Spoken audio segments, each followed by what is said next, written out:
Hello student, मैं दीपराज आपको पढ़ा रहा हूँ केमिस्ट्री। और केमिस्ट्री में आज हम पढ़ रहे हैं क्लास 12 तक के केमिकल काइनेटिक्स चैप्टर से integrated rate equation for first order reaction. देखते हैं। Consider a general reaction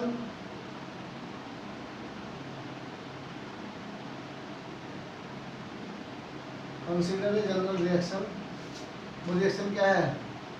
A gives product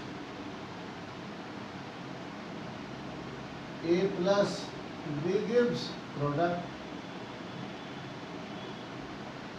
2A gives product, 3A gives product, 2A plus B gives product। इतनी सारी क्वेश्चन है।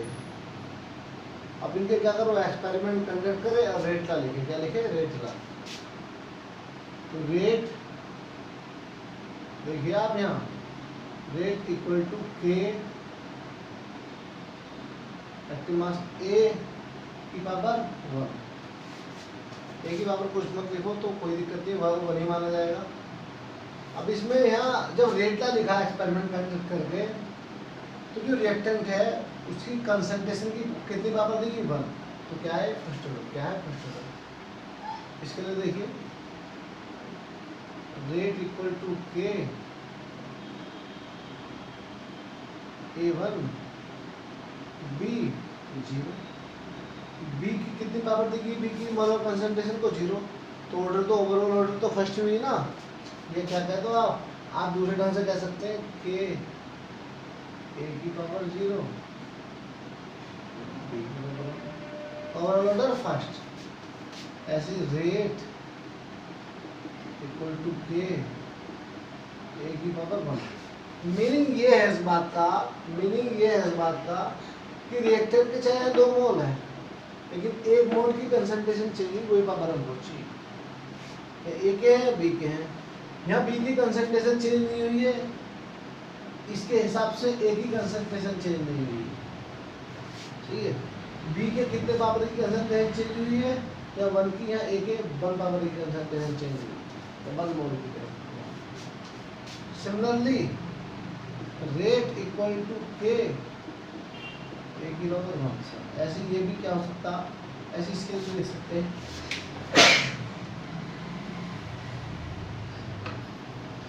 अब मैं इसे हटा रहा हूँ। अब मैं ओनली एक रिएक्शन देकर एग्जांपल दूंगा आपको। हटाए इसे।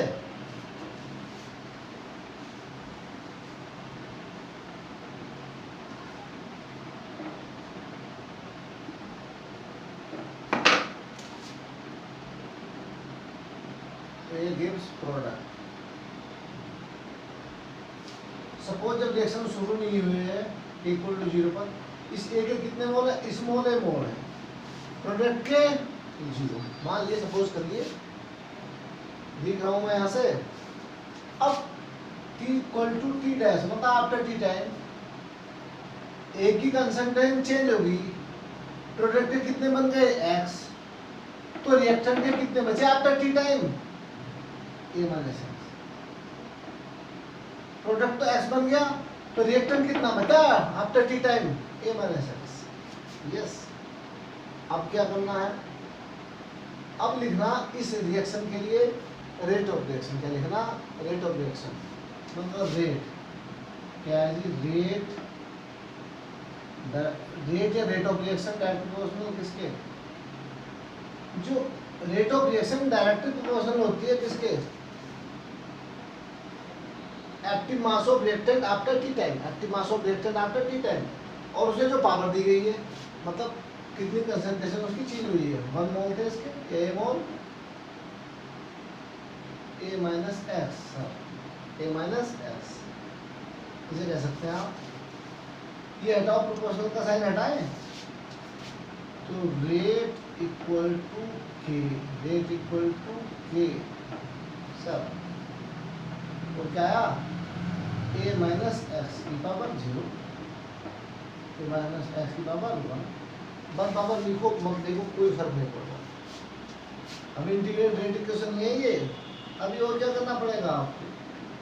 इसे minus d a upon d t भी लिख सकते हैं आप, equal to d x upon d t. यहाँ एक्स लिया है हमने, तो हम एक्स के रेस्पेक्ट में लेंगे, किसके रेस्पेक्ट में लेंगे, एक्स के, d x upon d t, d x upon d t, किसके इक्वल, रेट के इक्वल, किसके इक्वल, रेट के इक्वल। ये भी रेट ही है, रेट ऑफ रिएक्शन है, d x upon d t equal to k a minus x. ये क्या है, इंटीग्रेटेड रेट इक्वेशन। क्या है, इंटीग्रेटेड रेट इक्वेशन। ये माइनस के डी अपॉन डी टी भी हो सकता था। ये इक्वेशन आ गई सर, इक्वेशन फर्स्ट मान लीजिए हमारे फर्स्ट। अब इस इक्वेशन फर्स्ट का इक्वेशन फर्स्ट मत मान लो सर, इसे धन ले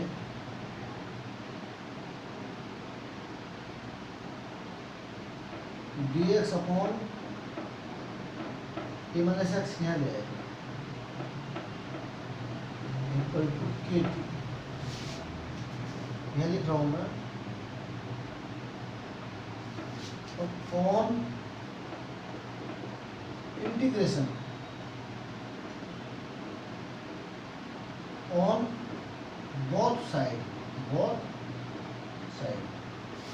ये जो इक्वेशन है, इक्वेशन फर्स्ट ये मानो, इस इक्वेशन में कर दे इंटीग्रेशन कर दे बोथ साइड से, तो सर क्या जाएगा, ऐसे कर दो, ये 1 upon a minus x, 1 upon a minus x तो डी एक्स इक्वल टू के 1 डी टी प्लस आई, प्लस आई।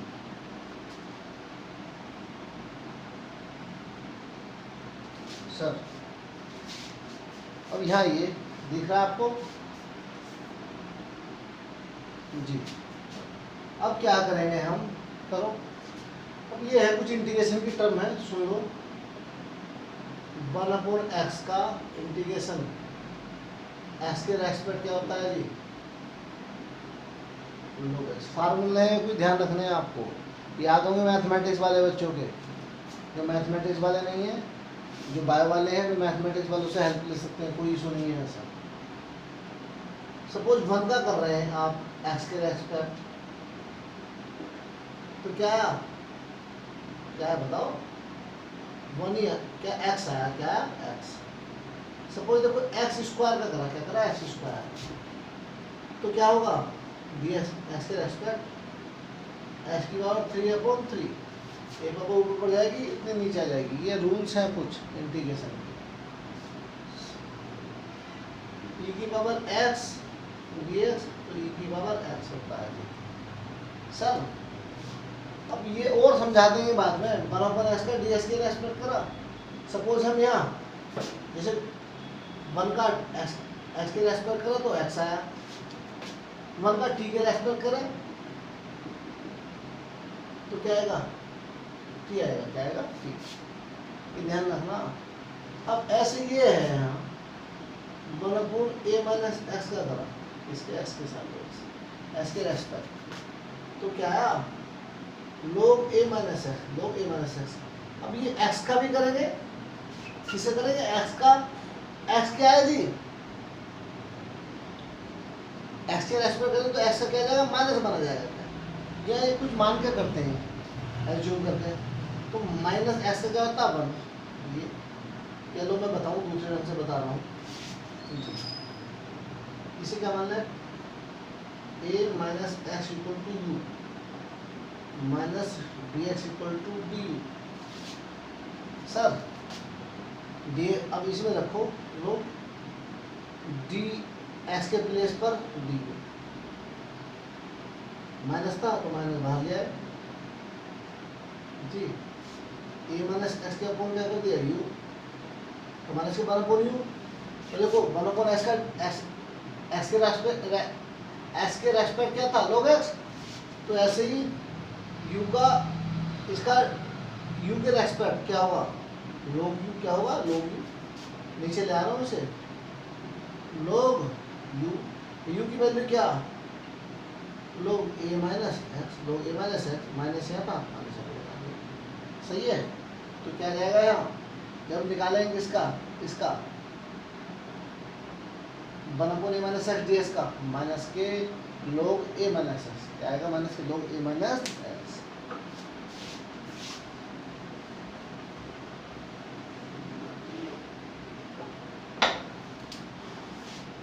माइनस log ए माइनस एक्स क्या आएगी जी, प्लस ए टी वन का टी के एस्पेक्ट होता t plus I equal to ये है equation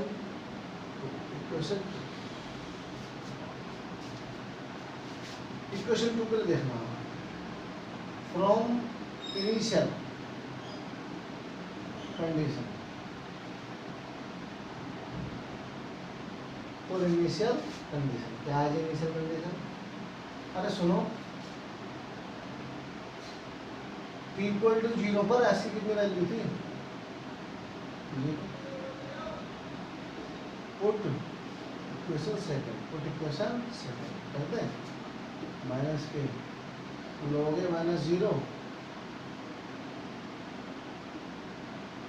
k into 0 plus I, तो आई इक्वल टू क्या, माइनस के log A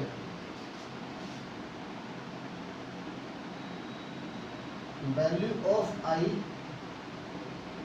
put in equation 2 minus के log a minus X A T plus I का क्या है जी, बताइए आई का क्या है, आई का है जी माइनस के log, बताओ बेस की है, क्या है बेस की, मैंने बताया था इन रख लो, बेस ही बेस है, जानते हैं आप, नहीं जानते बता देंगे।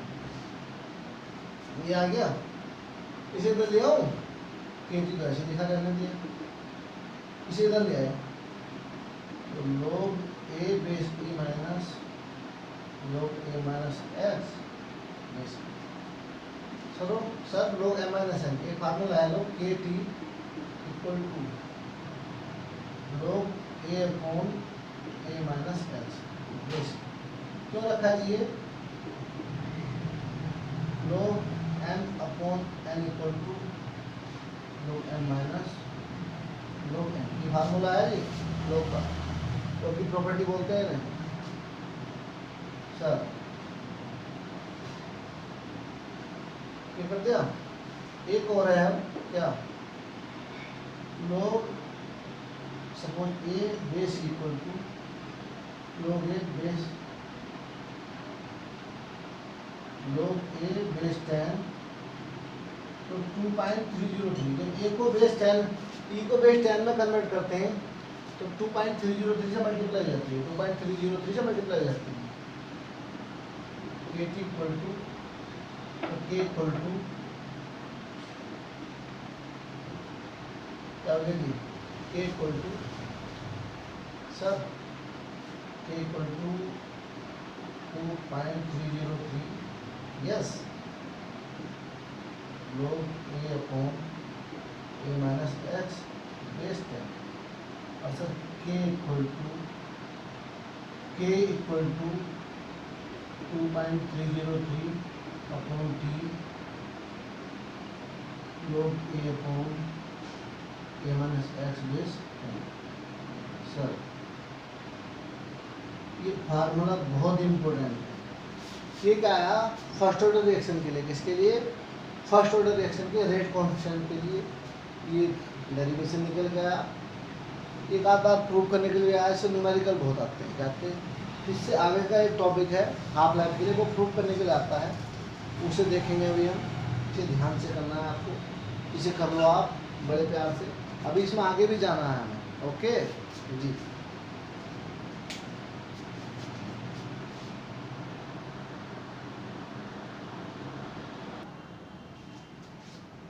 ये हो गया, इसे माना इक्वेशन 3, क्या माना इक्वेशन 3 से कर लिया, क्या देखेंगे अभी चलते।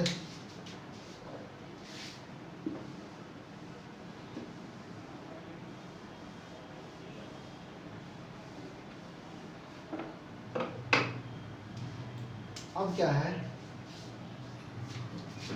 Half life,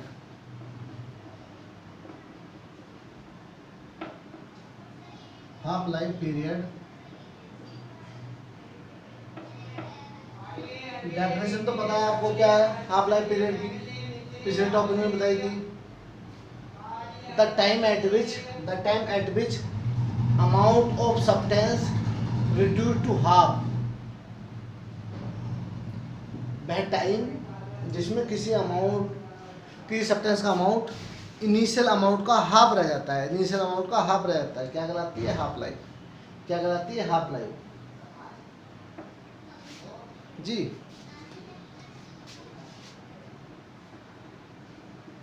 the concentration of reactant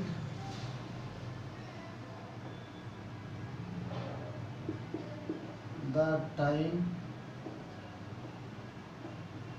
at which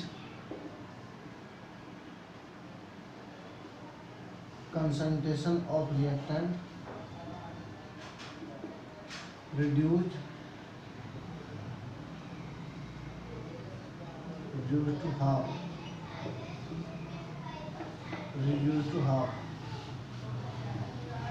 its initial amount,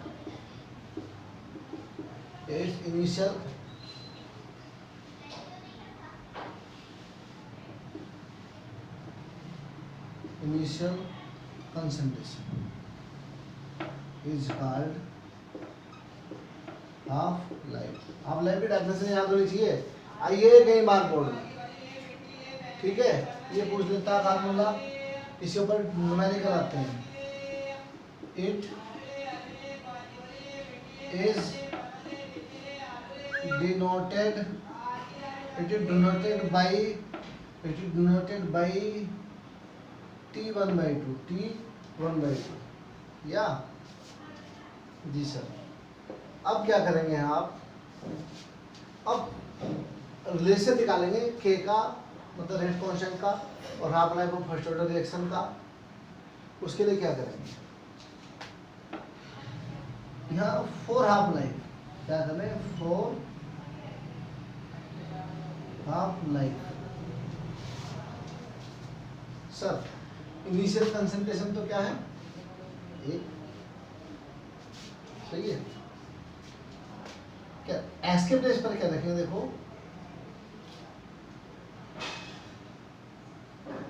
और half life x equal to a/2, तो कितना बचेगा, x कब हो गया इनिशियल का आधा, तो a माइनस a/2 क्या बचा a/2, s के प्लेस पर रखेंगे a/2, यस।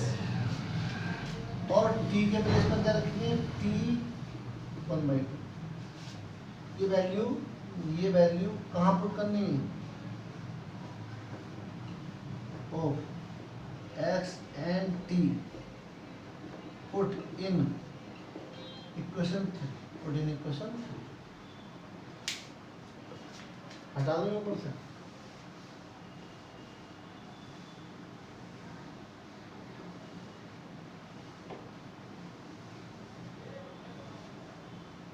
जी। अब देखिए सर, देखिए के ऐसे छोड़ दिया, 2.303 ऐसे छोड़ दिया, टी के प्लेस पर क्या रखा T1/2 फॉर हाफ लाइफ, लोग वेस्ट है ए के प्लेस पर तो ए, और ए माइनस एस के प्लेस पर क्या रखा a/2, ए में से a/2 गया, क्या बचा a/2, 2.303 upon T1/2, yes no, log waste time है a अपॉन a/2, भाई a कॉमन कर दिया और 1/2 से 1 से 1/2 सब्ट्रैक्ट करा, 1/2 बचा, ये 2 पर पहुंच गया, ये t इधर ले जाओ, T1/2 2.303 अपॉन के, log 2 a अपॉन a से कटा वेस्ट टाइम, log 2 की क्या वैल्यू होती है रखो, T1/2 इक्वल टू 2.303 अपॉन के log 2 की वैल्यू होती 0.3010, T1/2 इक्वल टू 0.693, इनकी मल्टीप्लाई आएगी अपॉन के। इक्वेशन 4 मान ली। ये रिलेशन बहुत इंपॉर्टेंट है, ये सीबीएसई बोर्ड में डायरेक्ट भी पूछा गया कि टी हाफ का फर्स्ट ऑर्डर रिएक्शन के रेट कांस्टेंट का रिलेशन बताओ। ये है, क्या करता है, कई बार टी हाफ पूछ लेता, के की वैल्यू दे देता, कई बार टी हाफ के की वैल्यू दे देता, टी हाफ पूछ लेता, मतलब एक की वैल्यू दे देगा, दूसरा पूछ लेगा। सही है, क्लियर।